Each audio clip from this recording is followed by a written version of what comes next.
At the church, people gathered for Chioma and Dayo's baby dedication. Everyone was dressed in their best clothes, smiling and shaking hands. The pastor stood at the front, giving a warm speech. But when he spoke about Chioma's husband, Dayo, his words turned sharp. "She married for love, not security," he said with a laugh. The crowd joined in, laughing loudly. Some nodded. Chioma's wealthy family smiled with pride, looking down at Dayo like he didn't belong. Dayo sat quietly, holding his baby. He wore a clean suit, his face calm. He didn't react. He didn't smile or frown. He just sat there, listening. But in his pocket was something that would change everything. A paper. It was proof of a $5 million transfer. The money wasn't for him. It wasn't even for Chioma. It was for their child, a gift, a future, something that couldn't be touched by pride or insult. When it was his turn to speak, Dayo stood up slowly. He didn't make a long speech. He didn't argue or defend himself. He didn't even look angry. He walked to the pastor and handed him an envelope. The pastor opened it in front of everyone. His face changed. He went quiet. The room, full of laughter just moments ago, went completely still. Inside the envelope was the confirmation of the $5 million donation. It came with strict rules. The money was placed in a trust for the child, and some people were not allowed to touch it. Not Chioma, not her parents, not the pastor, not even Chioma's close friend from church. Their names were listed clearly. No one saw it coming. People whispered. Some looked shocked. Others looked embarrassed. Chioma's smile faded. Her parents stared. The pastor cleared his throat, but said nothing. Dayo turned, walked back to his seat, and gently held his baby again. No drama, no fight, just silence. That moment changed everything. What started as a public insult became a quiet lesson. Dayo didn't raise his voice or explain himself. He let the truth speak louder than words. The man they thought was small had made the biggest move of all, with grace, power, and perfect timing. Chioma was excited to take Dayo to meet her family for the first time. She had told him not to worry, that everything would be fine. Dayo dressed neatly and brought a small gift for her parents. He was nervous, but hopeful. He wanted them to like him. When they arrived, her mother welcomed them with a polite smile. She offered them drinks and asked a few basic questions. She didn't say anything rude, but her tone was distant. Her father, on the other hand, barely said anything. He looked at Dayo as if he wasn't even in the room. His handshake was cold, his eyes sharp. Chioma's younger sister was the only one who talked freely, but not kindly. When she saw Dayo's old car in the driveway, she laughed and whispered, "At least it still runs." She made little comments all evening, smiling like it was all in fun, but Dayo felt the sting in every word. He said nothing and stayed polite.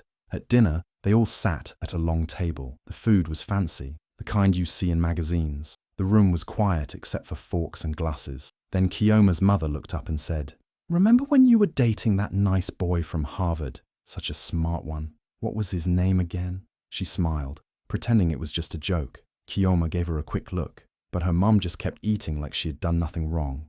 Dayo didn't respond. He just kept eating slowly, his eyes down, his face calm. Inside, he felt small, like he didn't belong there. He had worked hard all his life. He was good at what he did, fixing software problems and writing code. But he didn't have a fancy degree or a big job title. That's all they seemed to care about.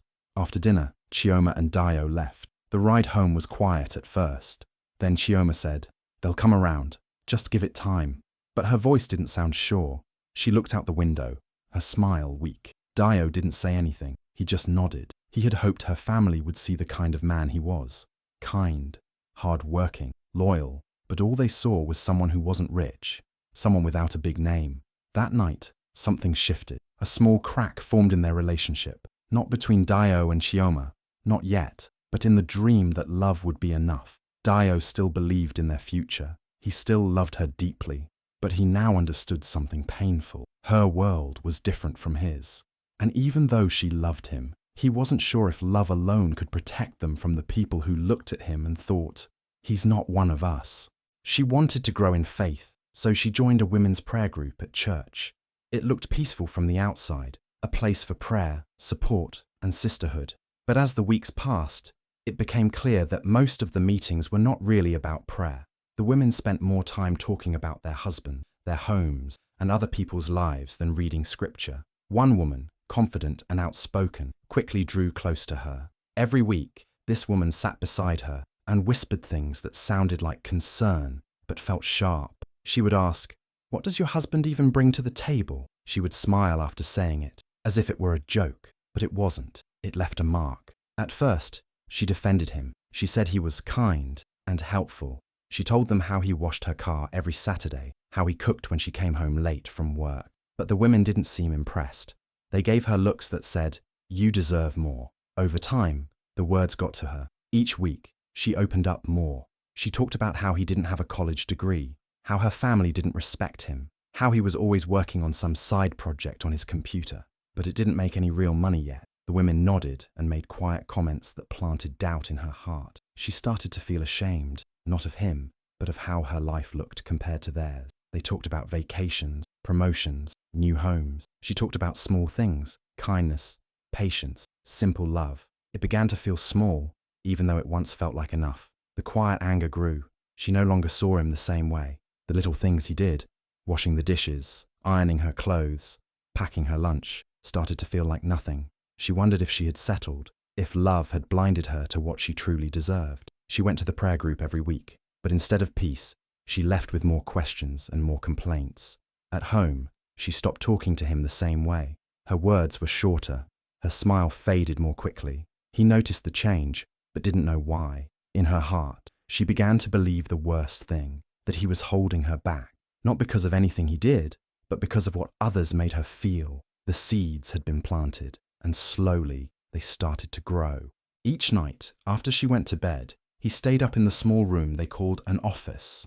The light from the screen lit up his tired face as he typed quietly. He wasn't watching videos or wasting time. He was building something, line by line, code by code. It was a tool for money transfers, something he believed could really work one day. He didn't have a big office, fancy desk, or even strong internet all the time, but he had focus, and he had a dream. He didn't talk about it much. She already thought he was wasting time. She believed he was just scrolling on social media, watching others live real lives, while he sat there doing nothing. She didn't know the hours he spent learning, fixing, and testing. She didn't see the emails, the trial versions, or the notes he kept in a folder beside him every night. He wasn't loud about it. He believed that one day the work would speak for itself. One night, she came out of the bedroom, tired and annoyed. She looked at him, sitting there, eyes on the screen, fingers typing fast. "Still with that useless thing?" she asked, half laughing, half serious.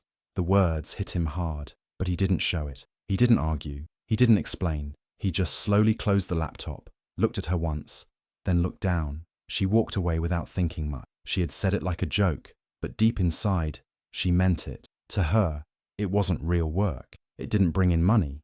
It didn't come with titles or recognition. She didn't see any result, so she thought it didn't matter. She believed he should stop dreaming and go do something more practical, but he stayed silent. His love for her was still strong, but that moment shifted something inside him. Not anger, not hate, just a quiet realization. Maybe she would never understand. Maybe she didn't see who he truly was. Not just a man sitting at a desk, but someone trying to build a better life for both of them. He wasn't lazy. He wasn't lost. He was working, just in silence. From that night on, he kept working, but something in his heart changed. He no longer hoped for her praise. He no longer waited for her to ask questions. He focused on the work and trusted that time would tell the story. Even if no one noticed, even if she never believed in it, he kept going. His hustle remained unseen. His effort stayed unspoken, but the dreams stayed alive, not for attention, but for purpose. She found out she was pregnant. She looked at the test, quiet and calm. No big smile, no tears, just silence. When she told him, his face lit up with joy. He smiled wide, hugged her tight, and talked about baby names, late-night feedings, and what kind of parent he wanted to be. She nodded, but her heart wasn't fully there. She said the baby dedication must happen at her family's church. He agreed without question. He wanted to be involved. He wanted to help with the planning, but she said not to worry about it. She and her parents would handle everything.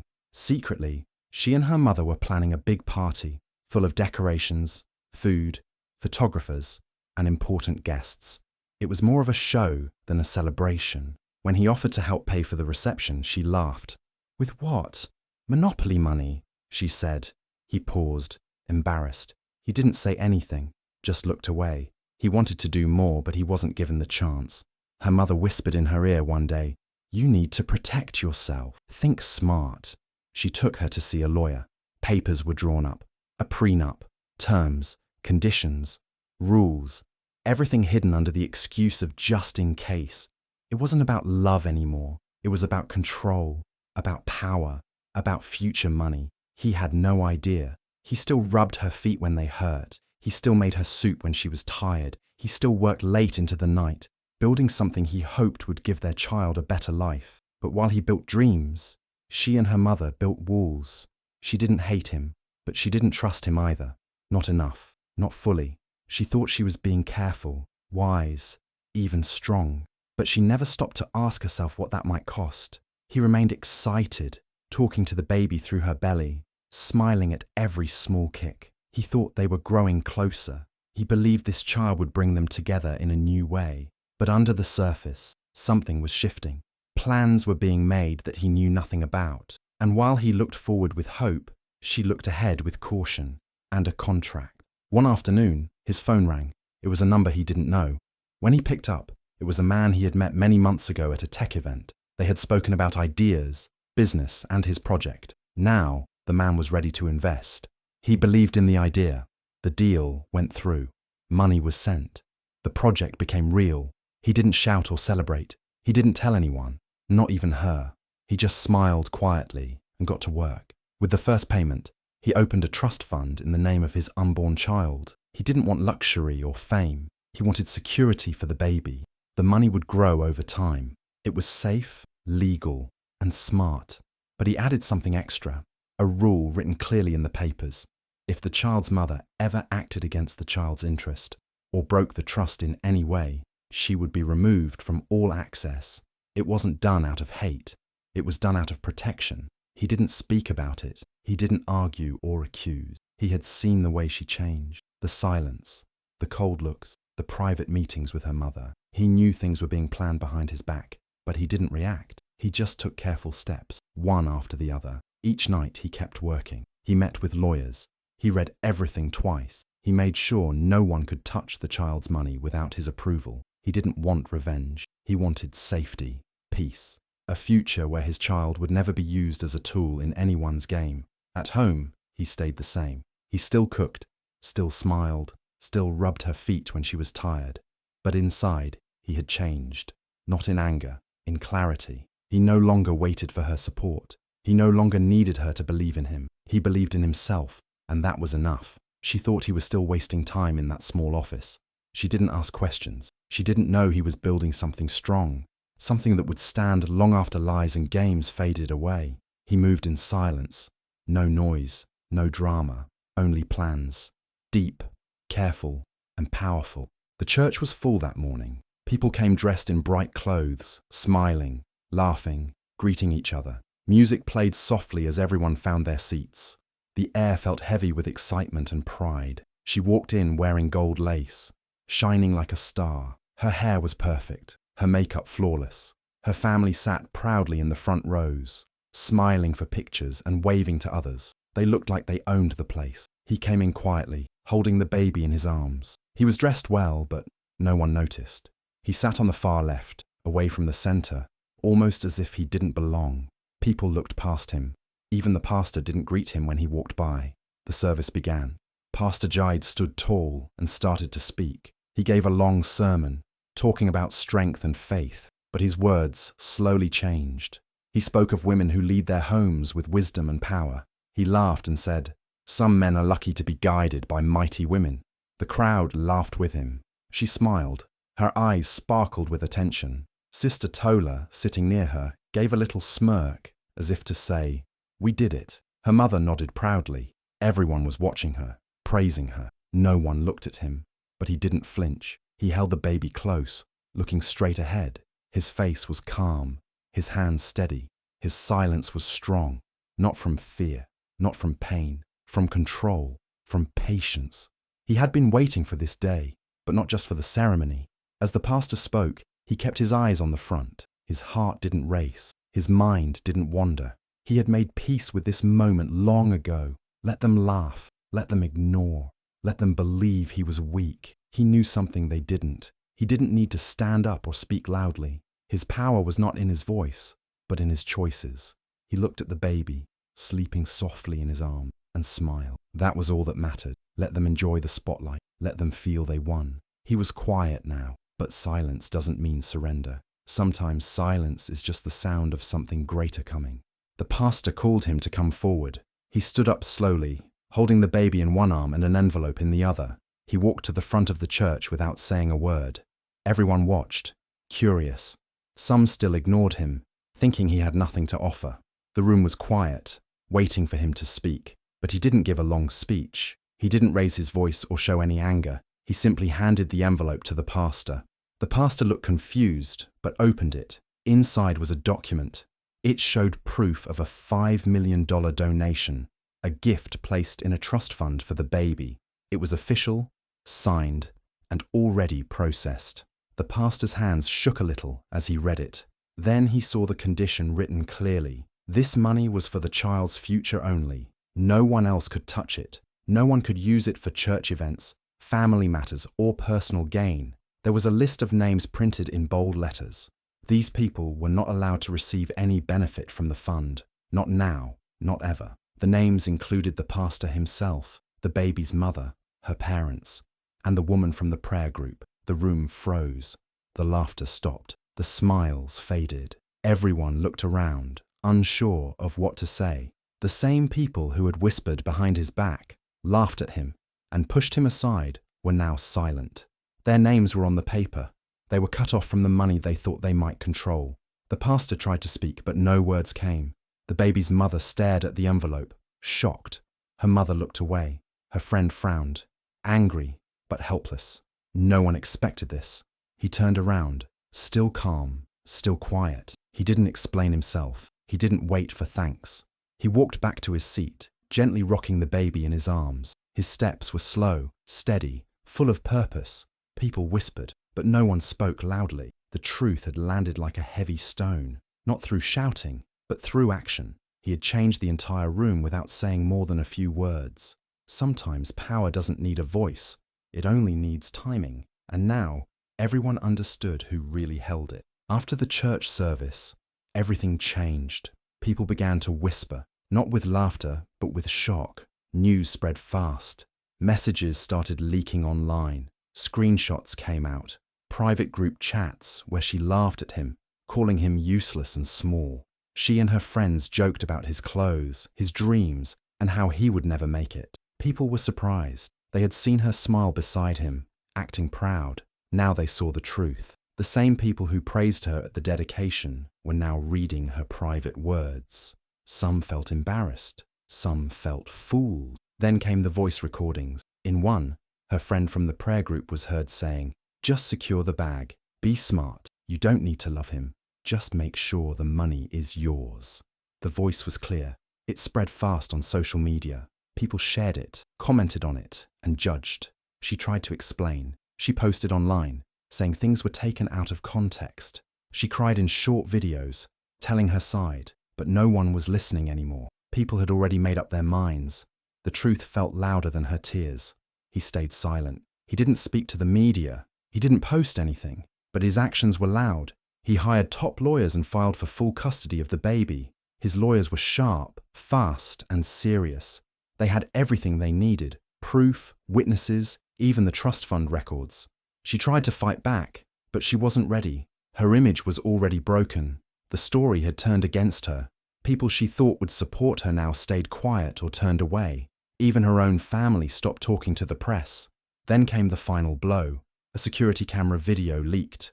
Her friend, the same one who gave advice in the voice memo, was seen visiting him alone. She leaned too close, touched his arm, smiled in a way that didn't look friendly. He moved away. He said nothing, just walked out of the room. But the video spoke for itself. The internet exploded again.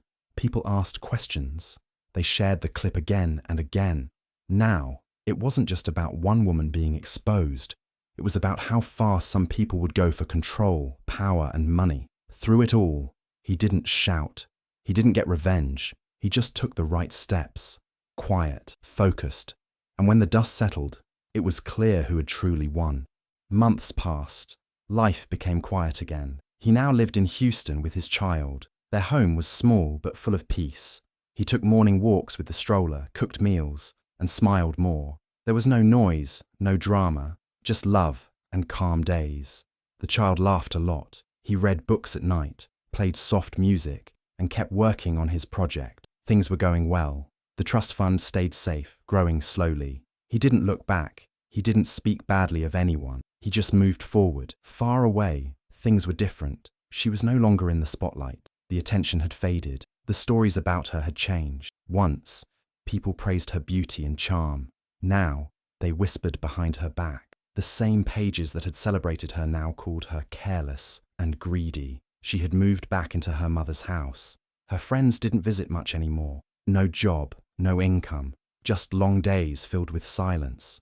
Every time she opened her phone, she saw reminders of what went wrong. She tried to explain, but few were listening now. One afternoon in Houston, he sat at a quiet cafe with his child. The sun was soft, the tea warm.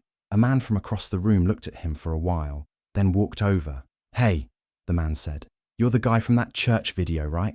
That dedication thing. You planned that whole time."